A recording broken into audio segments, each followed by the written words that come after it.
अगर आपके पास तालीम नहीं है तो डोंट वरी, परेशान होने की ज़रूरत नहीं है। आप विज़िट अप्लाई करो, ठीक है। मैं अगर आप बोलो कि सारी ज़िंदगी रहने के लिए मुल्क अच्छा है तो ऐसी बात नहीं है। फिर बस जहन में आएगा नहीं यार यूके नहीं जाना चाहिए। दरम्यान में एक बंदा मिल गया, उसने बोला कि यार इटली के, आप यूके में हो, इटली में हो या यूरोप में हो या पाकिस्तान में हो इवन, ठीक है, तो आपको पूरी डिटेल मिलेगी।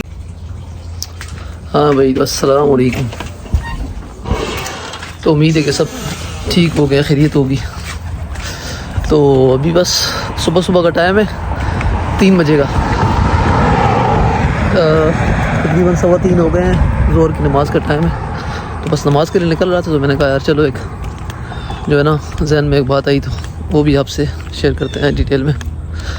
तो ज़्यादातर लोगों का क्वेश्चन यही होता है कि यार ये मतलब ज़्यादा पूछी जाने वाला क्वेश्चन है कि जो है ना आप कैसे आए हो कनाडा, यूके से आए हो, इटली से आए हो, पाकिस्तान से आए हो, कैसे आए हो, क्योंकि थोड़ी सी कन्फ्यूजन है उसमें आने जाने में। वो प्रोफाइल पे देखते हैं सारे तो पूछते हैं कि यार, तो भाई मेरी पूरी जो 1 साल की तकरीबन 2 से 3 साल की जो पूरी एक जर्नी है कि किस तरह मैं पाकिस्तान से यूरोप गया, यूरोप से मैं फिर आगे इंग्लैंड गया, इंग्लैंड से जो है ना कनाडा आया। तो ये सारी चीज़ आपको इस वीडियो में डिटेल से बताऊंगा।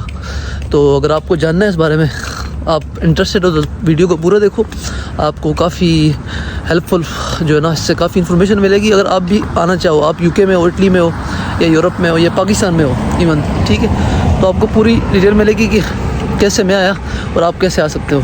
सो स्टे ट्यून और मेक श्योर करें कि वीडियो को पूरा देखें। तो भाई ये नज़ारे हैं मेरे घर के सामने, तकरीबन ये सामने घर है हमारा उस साइड पे, और ये देखो कितना ज़बरदस्त मौसम है, धूप निकली है जो है ना तेज़, तकरीबन 25-26 चल रहा है वेदर। तो बस अभी मस्जिद थोड़ी दूर है तो मैंने कहा चलो बात पूरी करते हैं। अच्छा, तो बात ऐसी है कि भाई ये 2000 तकरीबन की बात थी, 2020 की, ठीक है, 2019 की बात थी। मैं यूनिवर्सिटी पढ़ रहा था, MCS कर रहा था, ठीक है, 2-3 सेमेस्टर चल रहा था। बस मेरे जहन में अचानक एक सोच आई कि नहीं यार अब जो है ना जाना चाहिए, इंग्लैंड जाना चाहिए। तो फिर मैंने इंग्लैंड के चक्कर में मैंने सेमेस्टर में मेरा GPA भी अच्छा था, लेकिन मैंने छोड़ दी। मैंने कहा नहीं यार, और बजट भी नहीं था मेरे पास, पैसे भी नहीं थे, क्योंकि इंग्लैंड में उस वक्त 25 से 30 लाख रुपए लगते थे। मेरे पास तो पैसे नहीं थे बिल्कुल भी, इतने पैसे।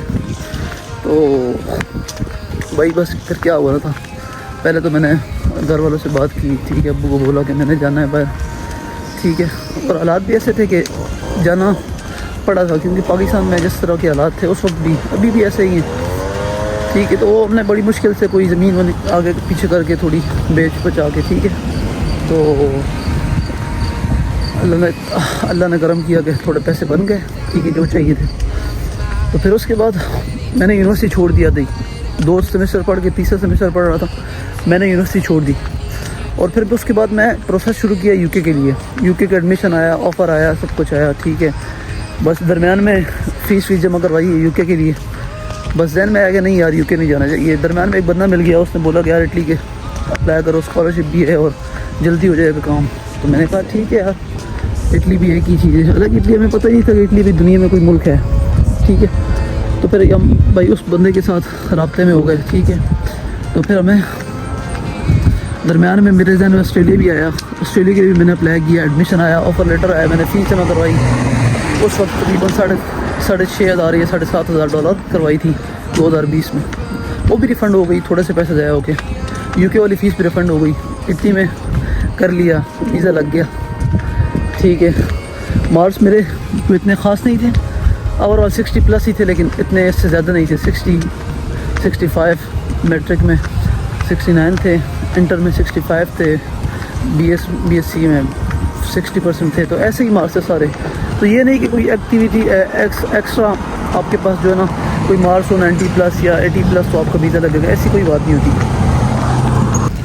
तो भाई वो हाथ तो मेरा थक गया, लेफ़्ट वाला, वो भी इससे बनाते हैं, बाकी बात जो भी है। तो मार्क्स का तो मसला नहीं था। दरमियान में मैंने आयट्स दिया, एकेडमी ज्वाइन की। आयट्स में मेरा बैंड पूरा नहीं आया, तो मेरे जहन में उस वक्त भी प्लान था कनाडा, ठीक है। 2 से 3 साल पहले जब मैंने किसी मुल्क का प्रोसेस शुरू नहीं किया था, जहन में पहले से सबसे पहले जब मैं किधर भी नहीं जाना चाहता था तब भी मेरा कनाडा आने का दिल था, लेकिन बस कभी आइट्स का स्कोर पूरा नहीं हो रहा था, कभी पैसे नहीं हो रहे थे, कभी क्या नहीं हो रहा था। ठीक है, अलबत्ता कनाडा तो ना हुआ, ठीक है, इटली हो गया, ऑस्ट्रेलिया भी ना हुआ, यूके भी ना हुआ। अल्लाह का शुक्र है कि यूके तो नहीं हुआ, क्योंकि यूके तो मैं जाना ही नहीं चाहता। बस वो उस वक्त जहन में वैसे आ रही थी बात। तो मैं फिर इटली का वीज़ा लग गया, ठीक है, कनाडा रह गया।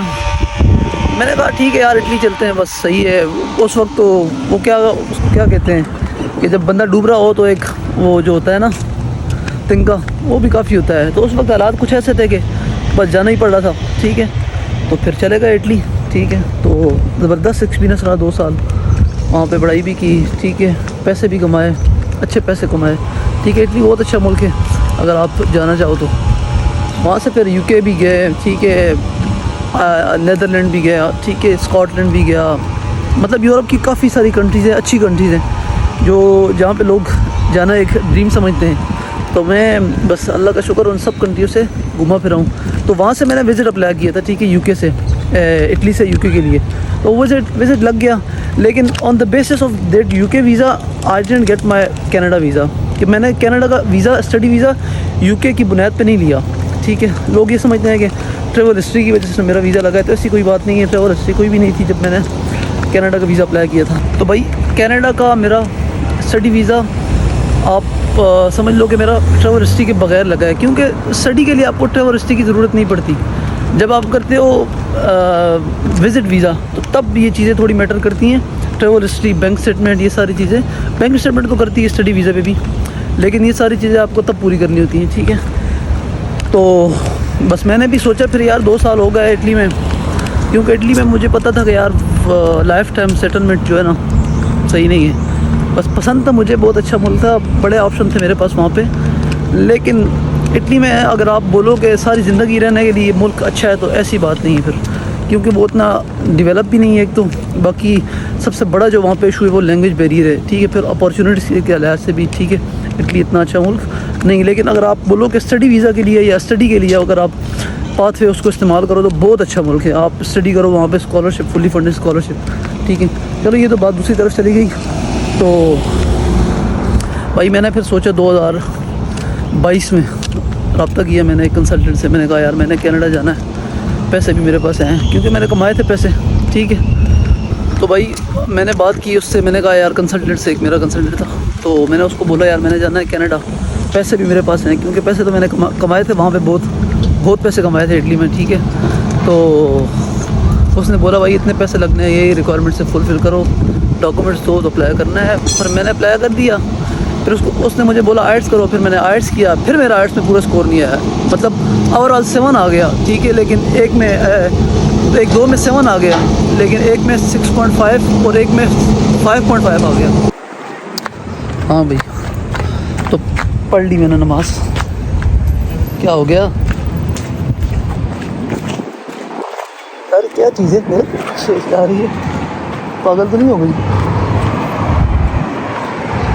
अच्छा, तो बात कर रहा था मैं। तो भाई फिर मेरी बात हो गई कंसल्टेंट से, मैंने उनको केस दे दिया, ठीक है। अब केस दिया, एडमिशन आया एक यूनिवर्सिटी से, वो पसंद नहीं आई, दूसरी पे आया, वो भी पसंद नहीं आई क्योंकि यूनिवर्सिटी महंगी थी।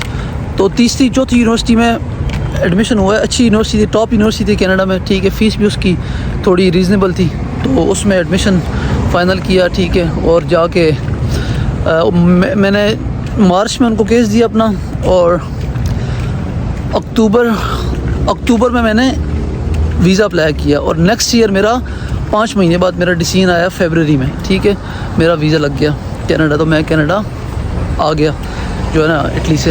पाकिस्तान भी गया इटली से, लेकिन आया इटली से हूँ, ठीक है। तो ये एक पूरा प्रोसीजर था तकरीबन पाकिस्तान से लेके कनाडा तक, ठीक है। तो अगर आप सोच रहे हो कि यार हमारे नंबर कम है, 50% मार्क्स हैं, तो आप फिर भी कनाडा का वीज़ा अप्लाई कर सकते हो। अगर आप सोच रहे हो कि आपके पास आइट्स नहीं है तो आप फिर भी कनाडा का वीज़ा अप्लाई कर सकते हो। अगर आप सोच रहे हो कि आपके पास पैसे कम हैं, आप फिर भी कनाडा का वीज़ा अप्लाई कर सकते हो, ठीक है। चाहे वो आप विज़िट करो, स्टडी करो, लेकिन बेस्ट ऑप्शन कि आप स्टडी वीज़ा अप्लाई करो अगर आपके पास तालीम है, ठीक है। मिनिमम आपकी इंटर क्वालिफ़िकेशन होनी चाहिए 12, ठीक है, जिसको हम बोलते हैं, ठीक है। और अगर आपके पास तालीम नहीं है तो डोंट वरी, परेशान होने की ज़रूरत नहीं है, आप विज़िट अप्लाई करो, ठीक है। तो विज़िट वीज़ा आपको मिलता है लोगों को, आप यहाँ पे आके आप आसानी से चेंज करवा सकते हो। तो भाई अगर आपका प्लान है, आपने सोचा हुआ है कि आपने करना है, आपने आना है, तो आप आ सकते हो। वो अगर आप उसमें दरमियान में वैसे कोई बात ना बनाओ, ठीक है। आपके पास इतना बजट भी आपको नहीं चाहिए, ठीक है, और इतनी रिक्वायरमेंट्स भी टफ़ नहीं है, सिर्फ बताने में टफ़ है, करने में कोई मुश्किल नहीं है। आप एक दफ़ा किसी भी काम को करने के लिए सबसे पहला जो काम होता है वो ये कि शुरू करना होता है। आप शुरू करो, अल्लाह पे यकीन रखो, अपनी चीज़ें आहिस्ता आहिस्ता पूरी करो, आपका एक दिन आएगा, आपका टाइम आ जाएगा, आपका वीज़ा भी लग जाएगा, आप कनाडा भी आ जाओगे, ठीक है। कनाडा आना कोई वो मतलब वो बात नहीं कि आप आओगे तो आप आते साथ ही कामयाब हो जाओगे, वो चीज़ नहीं होती।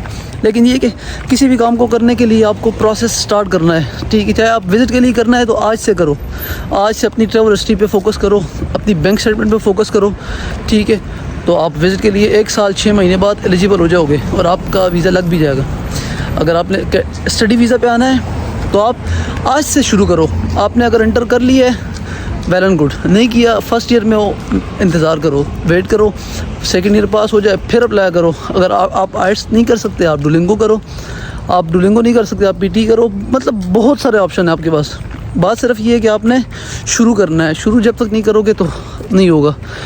तो भाई ये छोटी सी एक मेरी कहानी थी 2-3 साल की, जिसमें वीज़ा अप्लाई करने, यूनिवर्सिटी पढ़ने से लेके कनाडा यूनिवर्सिटी पढ़ने तक सारा प्रोसेस था, ठीक है। जिसमें दरमियान में हज़ारों किलोमीटर का फासला मैंने तय किया सिर्फ इस 10 मिनट की वीडियो में, ठीक है। इटली गया, इटली से इंग्लैंड गया, नीदरलैंड गया, स्कॉटलैंड गया, स्विट्ज़रलैंड गया, ठीक है। सारे मुल्कों में घूमा फिरा, लेकिन एट द एंड वहाँ पे आया जहाँ पे मेरी डेस्टिनेशन थी, जहाँ पे मेरा टारगेट था, ठीक है।